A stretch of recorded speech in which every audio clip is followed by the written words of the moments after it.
Jadi teman-teman ini dia Bang Robi. Kalau dia ada Instagramnya namanya Robi Tandean. Tapi sebenarnya dia ini bukan Tandean yang Toba bener ya. Kan. Jadi dia bermarga Tan, Ya. etnis Tionghoa. Betul. Jadi kita bakalan ngobrol bagaimana sih pengalaman teman-teman kita yang etnis Tionghoa khususnya di Tanah Karo. Apakah pernah dapat diskriminasi atau bagaimana sih mereka menjalani masa-masa kecilnya gitu. Oke. Jadi Bang Robi, oh ini pesannya udah datang, burger ya. Burger. Thank you ya Bang ya. Jadi Bang Robi, Ya. boleh nggak? Maksudnya pengalaman-pengalaman diskriminasi seperti apa aja yang pernah dialamin khususnya di Tanah Karo sebagai etnis Tionghoa. Karena khususnya di Tanah Karo ini, kalau yang dibilang itu, sorry ya, orang Cina itu kan pasti banyak duit, punya toko gitu ya kan. Ya. Kalau Bang Robi sendiri gimana? Sebenarnya enggak. Sebenarnya sih kadang kan kemungkinan karena pemikiran orang aja gitu. Biasanya kan kalau etnis Tionghoa kan ada yang pengusaha, terus ada dia yang lahir dari kaya gitu. Berarti nggak semua orang Cina harus punya toko. Iya. Oke. Bahkan pun aku juga kerja kok gitu. Oh, kerja di. Iya. Jadi berarti tidak semua etnis Tionghoa itu harus punya toko dong ya. Iya, benar. Ya karena kan kalau di sini sering itu digambarin kalau dia teman-teman dari etnis Tionghoa itu pasti punya toko gitu. Iya. Terus ini diskriminasi seperti apa sih yang pernah dijalanin waktu dulu? Mungkin masa-masa sekolah gitu. Oke, jadi waktu kecil itu waktu masih SD. Nah, itu pernah dibilang sama teman-teman gitu kan. Dulu dibilang oh Cina gitu. Oke. Iya, padahal kan loh, aku kan orang Indonesia bukan Cina gitu kan. Dan darah kita tetap darah Indonesia. Siap, benar. Berarti lebih suka dipanggil Tionghoa atau Cina sih? Lebih suka Tionghoa sih. Tionghoa ya. Iya. Jadi sebenarnya udah rasis dong ya. Rasis. Kalau manggil Cina gitu Cina, rasis ya. iya. Oke. Siap. Oke, yang lanjutin Marop. Ini sambilan. Oke. Nah, terus dipanggil Cina. Itu waktu SD. Terus juga dibully kan. Dibilang juga dirimu kan dari Cina, bukan tinggal di sini. Oke. Jadi kan hanya numpang di sini gitu, numpang di Indonesia. Loh kok gitu kan? Padahal kan lahir kan di Indonesia, lahir di sini. Jadi kan kita kan udah memang negara Indonesia. Orang tua juga lahir di sini. Orang tua lahir di sini. Lahir di Indonesia. Iya. Sorry, biasanya kan kalau orang-orang datang dari luar kan, Bang Rob, dia kan kalau datang ke sini dia pasti ambil marga tuh. Marga. Itu Bang Robi ada nggak? Nggak ada. Ada. Cuma kemarin waktu di medan kerja pernah tinggal sama bapak angkat itu. Jadi kan bapak angkat dia pendeta. Jadi ya diangkat lah jadi markasi tepu katanya. Wih. Cuma berarti seninang ini. Cuma dia cuma itu kan hanya dikasih bukan sisanya kan nggak tahu jadi kita apa. Nggak ada sistem peradatan yang untuk pengangkatan marga itu ya. Nggak ada. Terus makin ke sini apakah ada kesulitan yang didapat lewat diskriminasi itu sehingga mungkin banyak teman-teman dari etnis Tionghoa itu yang pada akhirnya jatuh jadi pengusaha. Ada nggak sebenarnya mungkin kayak di sekolah, di universitas, di tempat kerja gitu yang didapat? Dapat. Ada juga ya? Ada. Bahkan pun di kerjaan kan dibilang lu Cina gitu. Kok hitam gitu ya? Jadi kan Oke. Oh iya. Hitachi, tapi Cina. Oh Hitachi ya. Iya. Dikira lagi seperti itu. Hitam tapi Cina. Oke, seru. Berarti nggak semua orang Tionghoa itu putih juga dong? Nggak semua. Atau karena Bang Robi hitamnya karena sering berjemur? Iya, sering berjemur.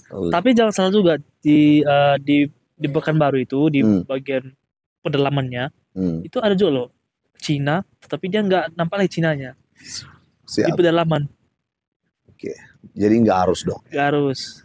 Tapi memang ini mengajarin kita supaya sebagai bangsa Indonesia ya, khususnya anak-anak mudanya itu, kita harus mulai mengikis ini rasisme ini. Ya betul. Seperti kayak ngomongin Cina gitu.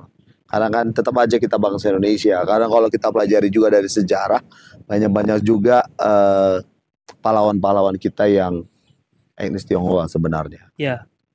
Oke. Terus lupa sih aku, cuma kalau di search nggak ada. Tapi jangan salah, ada juga loh itu jenderal gitu, bintang 1 dia ada Cina. juga. Ada. Iya. Yang baru juga sih yang sama X. Oh, itu yang kasus sama Pak S. Sambol ya. Dia jadi satu Ya, Cina. ya. Oh, iya, iya. Di Saya Cina. kelihatan ya, kelihatan.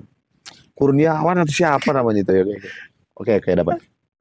Terus nih, sebagai etnis Tionghoa nih, eh, ini jujur nih, ada nggak cita-cita atau mimpi untuk balik ke negara Cina? Nggak ada. Nggak ada ya? Karena gini, bersyukur lahir di Indonesia. Kenapa bilang seperti itu? Karena dari budayanya, dari suku, rasa dan agamanya, dari setiap adat-adatnya itu luar biasa lah, bisa dibilang. Punya kesatuan gitu. Lebih senang di sini ya. Lebih senang di Indonesia. Walaupun kadang-kadang masih dapat diskriminasi. Oke. Iya. Terus ini kita kan tinggal di Tanah Karo nih, Bang Rob. Iya. Tanah Karo ya. Kalau diperbandingkan nih untuk Bang Robi sendiri, mana lebih pintar bahasa Karonya daripada bahasa Cinanya si kalau Bang Robi? Dua-duanya bisa. Bisa dua-duanya. Kalau bahasa Cinanya, bahasa Karonya apa? Salamnya kan menjojua. Jojua. Kalau di Cinanya? Kalau Cina sih lupa sih. Enggak ada ya? Enggak ada. Ni hao. Ni hao itu menaikkan kabar gitu. Oh, ni hao itu, oh iya. Kalau di Karo, uga kabar do gitu. Kalau di China? Ni hao. Ni hao. Oke, ni hao. Oke. Anyway, aku mau tanya-tanya. Sekarang pekerjaannya apa sih Bang Robi? Ya, pekerjaan sekarang di kantor polisi kerjanya. Oh, iya. Di bagian psikologi. Psikologi, oke. Juga sambil kuliah lagi S1 ambil hukum. Oke. Jadi Bang Robi ini kuliah S1 sambil hukum, sekalian kerja di kantor polisi sebagai bagian psikologi. Iya. Oke. Baik. Oke, mantap. Ini mungkin agak personal ya pertanyaannya Bang Robi. Cita-citanya sih? Ceritanya sih gini, pernah pengen jadi abdi negara. Abdi negara? Iya. Pernah pengen? Pengen jadi negara. Berarti sekarang nggak lagi dong? Ada juga impian mau jadi abdi negara. Oke, abdi negara. Ya. Kalau misalnya kan, biasalah kan, kita sering ngelihat nih diskriminasi suku Tionghoa sama terhadap suku Tionghoa. Jadi yang mengakibatkan banyak sekali teman-teman dari etnis Tionghoa ini yang punya mimpi seperti Bang Robi jadi dibatalin, ya kan? Kalau misalnya itu sulit, apakah tetap cinta nih sama Indonesia? Iya sih. Tetap cinta dong. Sama Tanah Karo juga ya. Kita doain lah ya, Bang Robi bisa jadi abdi negara ya. Terus ini, kan sore ini, kan kalau di masyarakat itu kan, kalau dibilangin khususnya di sini nih, Tanah Karo nih, kalau dibilang orang Cina itu kan kayaknya rata-rata pasti kaya kan. Itu kenapa sih itu? Maksudnya anggapan itu bisa muncul. Jadi gini, simpelnya itu kalau Cina ini kan dia itu kerja gitu terus, nggak malas bisa dibilang.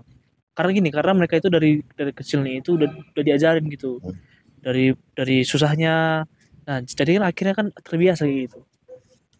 Jadi itu ya. Iya, itu makanya kan kalau bisa dibilang kan di Indonesia ini siapa sih orang paling terkaya di Indonesia? Pasti orang Cina. Ya. Yang punya Jarum. Jarum ya, sama BCA. Jarum punya. Iya.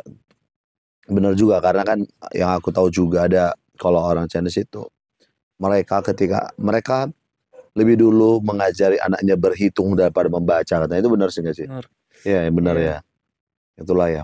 Kenapa banyak sekali teman-teman dari etnis Tionghoa itu punya toko kayaknya. Iya. Ngeri itu juga ya. Oke.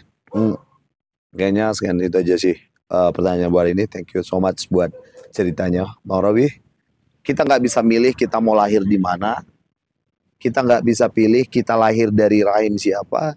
Kita nggak bisa pilih kita lahir dari suku apa, bahkan dari keluarga apa. Tapi yang pasti, dimanapun kita dilahirkan, kita pasti dilahirkan untuk sebuah tujuan yang baik.